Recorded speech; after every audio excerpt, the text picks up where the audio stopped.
Welcome to This Just In with your host, This Just In, Justin Core. This is a show where we take a deeper dive into the stories most important to you with the people who sometimes have previously brought you those stories. Today, our correspondent, the man, the myth, the legend, this guy.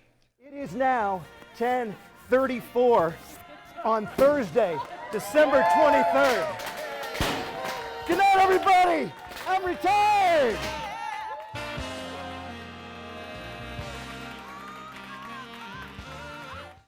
The now very retired Mark Johnson. You can tell by the hair, very Kurt Russell-ish. Mark, thanks for being here, buddy. That seems like it was yesterday. Why were people wearing masks? It was COVID era, brother. Yeah, it was that long ago. Wow. I couldn't believe it either. I'm like, was that like a year ago? That was the turn of the century? That was... Oh yes, my and gosh. even the century before that century. That was like more than 3 years ago, is that right? Yeah, that was 3 years ago, December. Whoa. Yeah, hard to believe. Mark, what in the world have you been doing? I've been staying busy, Justin. Yeah. Also watching This Just In. You got it. With that guy. I appreciate you not calling it just in time like Maggie does every time she's on. She gets Yeah. most of it right. That's fine. Yeah. That's fine. No, you're doing a great job. This is a fun show to watch. Thank you. I've enjoyed many of them while I'm listening to nothing in the car and go, what should I watch listen to? Hopefully you're not watching. I'm not watching. Okay, I'm all right. listening. Good. Yeah. And so this is always good fodder for the vehicle. Well, you are far too kind. Mostly, though, I wonder about your wonderful, incredible, and supportive wife. How is she doing now that you're around so much? Well, before we get into that, Oh, okay. I heard you asking other guests, like Lauren McLean, when the mayor was here. That's right. I haven't been doing this a bit. You're right, though. What would her playing music be? I was waiting for that question. Your play-up music. And those of us who know sports know every relief pitcher has to have a play-up music. Yeah. So, okay, we'll do it. So I'm manager. I go up. I get the ball from the starter, and I'm like, and then your music hits. What is it? Well, I was thinking about this just in, and I was thinking it had to be one of two things. Either Ozzy Osbourne's Crazy Train. Nice. Which is a great one. Mm-hmm. Going off the rails on a crazy train? Or, oh, no, you brought this. I know if we have the rights. Only 7 seconds. Yeah, we do. We can only go 8 seconds. Do you know this song?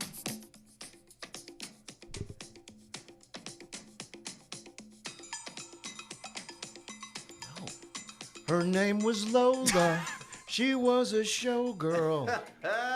Barry Manilow's Copacabana. That would be awesome. That'd be my play up music. Fantastic. Okay. So you were pretend asking. that just hit. Yes. And here comes Mark Johnson. Again, I'm sure you play that every time you enter the room now. Yeah, where your wife is like, oh, that's right, Mark's home now all the time. Yeah, I What do does that that at look home. like? I do Crazy Train when I visit my daughters.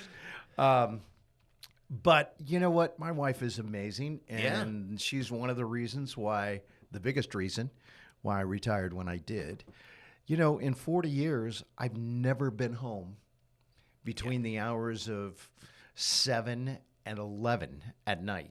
Yeah. I've never been home to watch the news at 10 o'clock with my wife. And now, it's great. I'm in my easy chair, you know.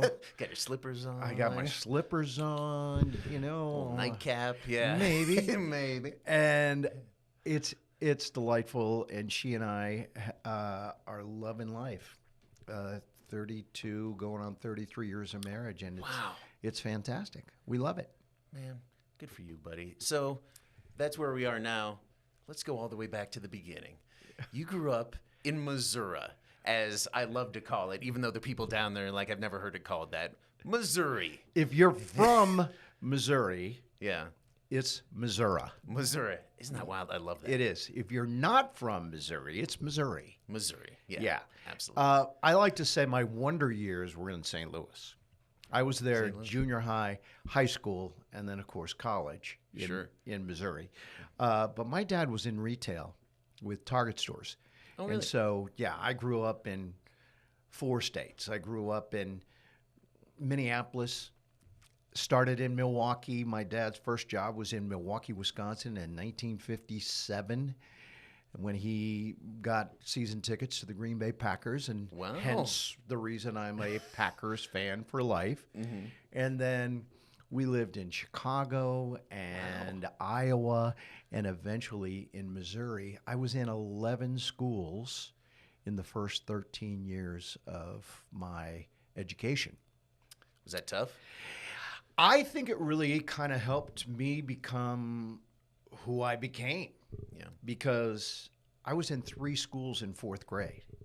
Jeez. And every single time I had to go to a new classroom, I couldn't be a wallflower. I couldn't sit in the corner of the room and say, "Will you be my friend?" Yeah. So I really feel like it molded my personality to be able to adapt.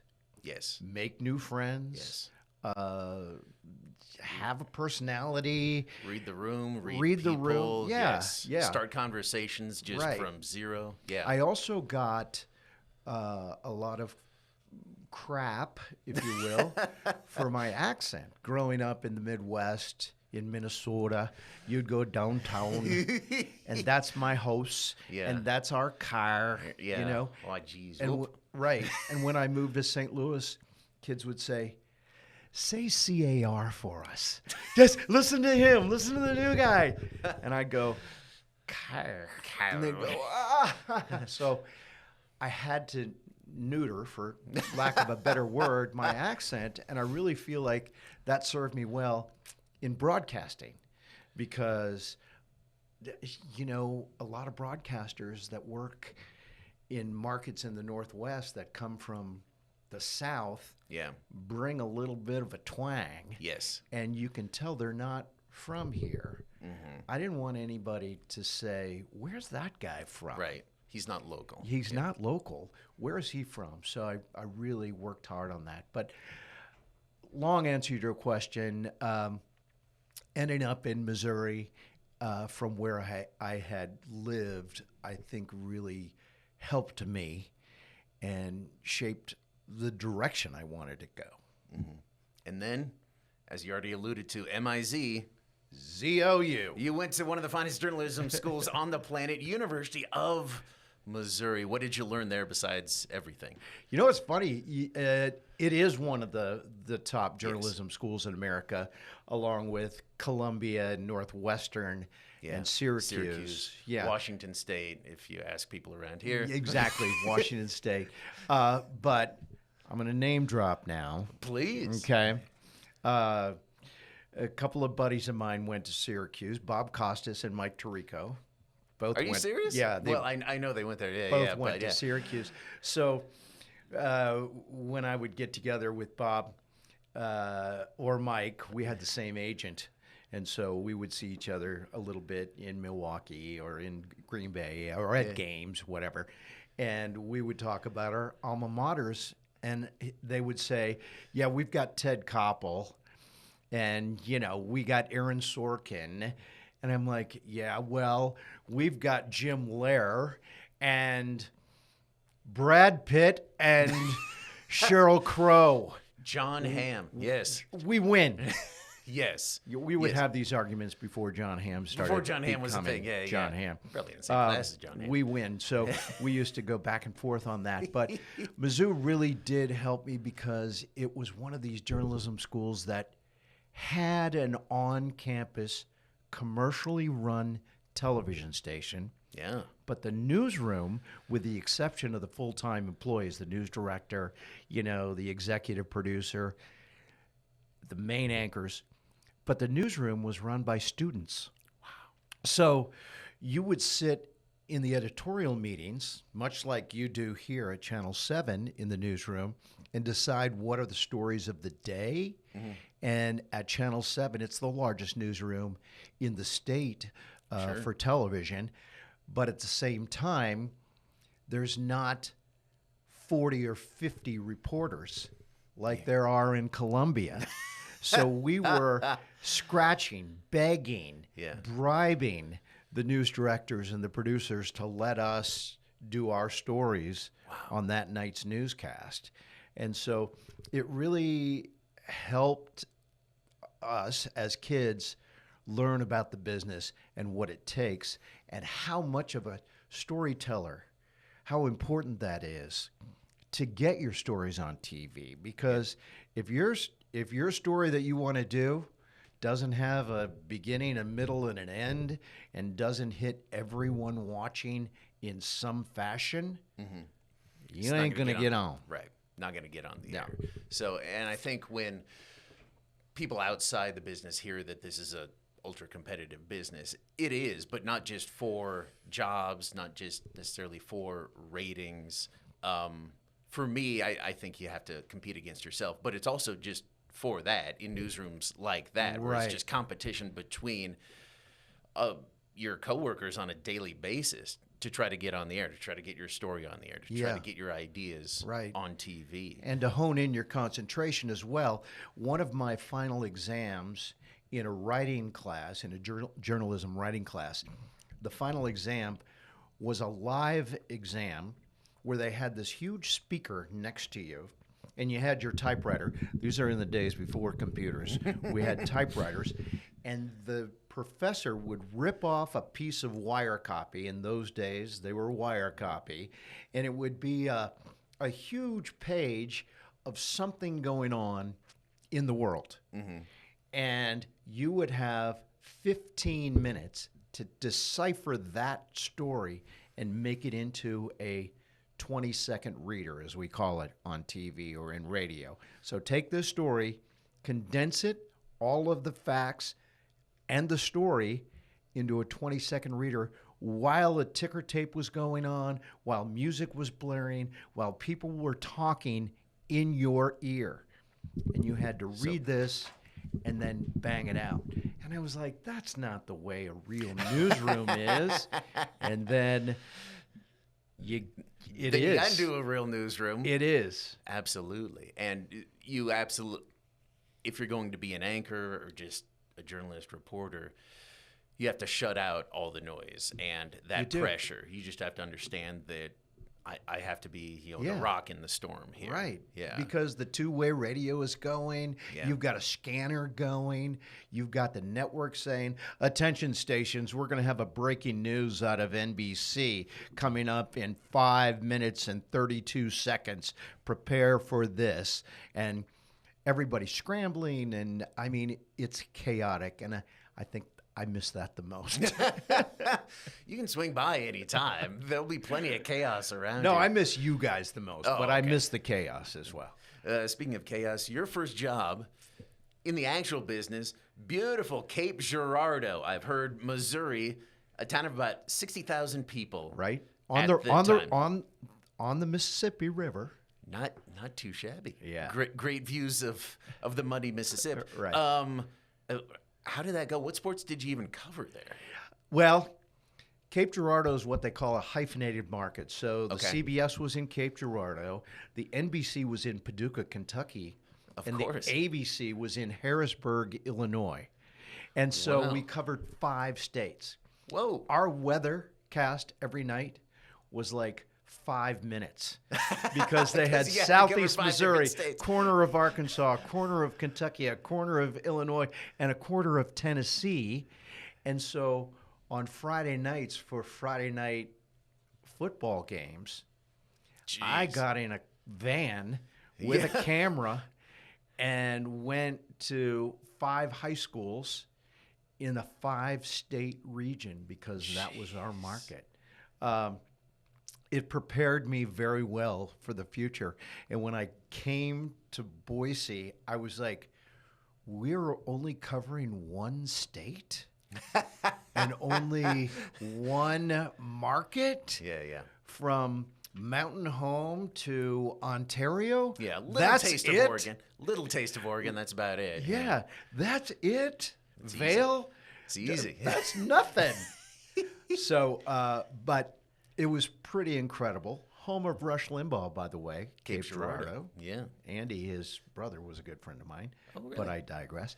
But Cape was a great place to learn the business. Mm-hmm. I learned how to edit, learned how to shoot, learned how to run a live van by myself. Yeah, and that's how it used to be. Everybody sort of started it in smaller markets where Sure. you just learned how to do everything. Yeah. Because you had to do You did everything. but it also gave me a taste of the big time too, because we covered the St. Louis Cardinals, Nice. football and baseball. That takes me And back. so yes. I covered summer camp for the Nice. Jim Hannafin-led football Cardinals, and then I also covered World Series '82 Cardinals and Brewers in St. Louis, and so I'm doing live shots on the top of a van in downtown St. Louis when the Cardinals win the World Series, and so that gave me a taste of what big time sports and markets are like. So that really helped with that as well. Then you came up to the actual big time, Boise, Idaho. You said one of the main reasons you got hired up here was because of your style, that you saw sports as entertainment and you presented that as a story. You were a storyteller. We had a news director at the time by the name of Phil Winstrand who detested sports. Oh, no. Was not a sports fan at all. And the sports guys that he liked were the guys that were entertaining and told stories about the sports they were covering. And that's what I liked to do. You know, it wasn't just scores and highlights that I liked to put on TV. I'd like to tell stories. And so he said, I'd like for you to bring your brand of storytelling in sports to Boise. Because right now, the only sports guys that we have are showing highlights and scoreboards every night. Yeah. And at that time, there was no internet, so it was the only way to get those scores and highlights, unless you were watching ESPN at that time. But there was no connection to the players or the teams. Zero. Yeah. And so I decided not to do that. Yeah. And, you know, except for a triple play that happened. You were not going to believe this. Right. Or a game-ending grand slam. You got to see this, that kind of thing. But he hired me based on being a little whimsical, if you will. And I decided to go with it, you know, to the point where when my first set of twins, that's right, 2 sets of twins, when my first set of twins were, I think, the age of 3, there was a huge boxing match that was pay-per-view, and you couldn't show highlights of the boxing match, even though everybody wanted to see it. I don't remember if it was Tyson or Foreman. And so I was like, how do I reenact this boxing match for the viewers? I know. I brought home 2 sets of boxing gloves to my 3-year-old twins and had them recreate this match in the living room of my house, and I taped it on my VHS tape player.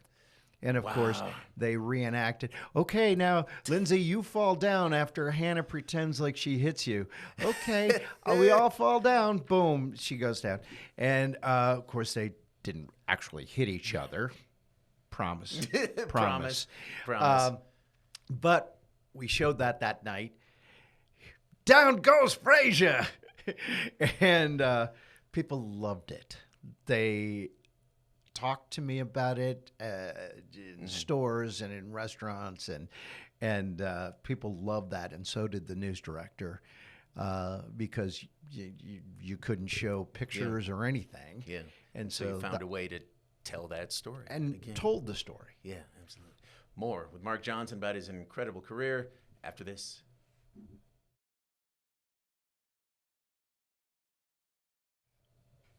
Don't drink out of that. It's lead-lined. Mark, when last we left the viewers out there, you were just back in Boise covering sports here in the 80s, 90s. What were some of your favorite memories covering sports there? Coming back in '96 when I came back. Oh, no. Sorry, your first stint here. Well, I would say, the Bobby Dye basketball era. Yeah. You think about football compared to basketball now, and even though the basketball team has had a pretty good run of late, football, this is a football town. It is now, yeah. It is now. It wasn't back then. It was a basketball town. And the NCAAs, in 86, 87, playing Michigan, and Brian King bringing the team back from the dead, Chris Childs. And, it was fun covering the basketball team. And we were the station. So Tom Scott and I went to the Missoulas and the Bosemans and the Moscows and the NAUs and then covered the NCAAs in Salt Lake, where another name drop, met Brent Musburger for the first time, who, by the way, loves Boise. And Fantastic. So we hit it off and became acquaintances. I can't call him a close friend, but those were great times. And football was great, but at the same time, we didn't have hockey. We didn't have pro basketball. We didn't have indoor football. Those were the sports. And then high school. Yeah, and man, the pavilion rocking It was. back in those days. Then you moved on to the actual big time in '88 from Boise to Milwaukee. Right, the Your ABC. old hometown, covered the Packers, likes of Reggie White, Yeah. Brett Favre. Brett Favre, yeah. Your team, that had to be awesome. It was awesome. That was my boyhood favorite team growing up. And, of course, Jerry Kramer, who is a dear friend of mine. He was a legend, and my dad adored him. And then I became a Packers fan, and I loved this team. And then I started covering them. And I rooted for them to lose privately because I didn't want to go to the playoffs in December and January. Don Mikowski and I had a little tete-a-tete. Really? Yeah, and Sterling Sharp and I did too. The Magic Man and Sterling. And Wow. Sterling. But Brett Favre became a friend of mine, came to my going-away party. Reggie White became, the late Reggie White became a good friend of mine. We were also the official station of the Packers back then. We had the Lindy Infante show and then the Mike Holmgren show. And then Brett Favre would do occasional segments with me. But it was delightful. But I loved covering the PGA Tour. We had a tour stop there, the Greater Milwaukee Open. The Brewers were fun to cover. Yeah. The Bucks were fun to cover. The Milwaukee Admirals, it was a pro hockey team. Really? A farm club of the Chicago Blackhawks. And then you had Madison. So I'd go to University of Wisconsin, and Barry Alvarez was there, and he was tight with the station. And so I got to know those guys pretty well. And the Rose Bowl, they had a Rose Bowl run with Ron Dane. So that was a great experience. But again, I got hired because I was a little whimsical, shall we say. I think Tom Scott would call me unhinged. In fact, I did hear him say that, unhinged. On maybe this just in. Yeah. Absolutely. Tom, you're getting called out. We'll talk a little bit about, something you teased to earlier in the show right after this commercial break. Mark, we'll talk about a viral tweet about you in the next episode, but besides being viral, you're also virile. You have two sets of twins. They're wonderful, but two different sets? 18 years apart. How'd you do it? 40 and 22. Sorry, let me rephrase that question. Not how did you do it? How did that happen? I can't. You understand what I'm asking. I do. And it's kind of a running joke I have with the hierarchy at St. Luke's. Second oldest hospital in the state. Nice. 1907, I think. And so I was recently telling Chris Roth, I'm the only father of two sets of twin daughters to be born at St. Luke's in the 120-year history of Are you serious? the hospital. Yeah, because it's the least likely of the three combinations. Boy-girl is the most common, Okay. and then boy-boy, then girl-girl. I am the only father of 2 sets of girl twins. I've never gotten a trophy. I've never gotten a ribbon. I've never gotten any sort of ceremony. Oh, Mark. I got a Mark. cup. So this is I will what give I you got. I will give you that cup for the this- rest for the this rest of the I'm episode. just here to tell all of you fathers out there, you want one of these cups? Have 2 sets of twins. 2 sets of twins. Maybe at St. Al's. All it takes. And then a bunch of college tuition. We'll talk a little bit more about your incredible career in part 2 with Mark Johnson on This Just In. If you got comments or questions, text them to 208-321-5614. Use the hashtag JustIn. MJ, the man, the myth, the legend, coming back. Where's the studio After the- audience? It's here. It's here. Can you? We'll add that in post. We'll add that in post. Andy, you can wrap us up. Yeah.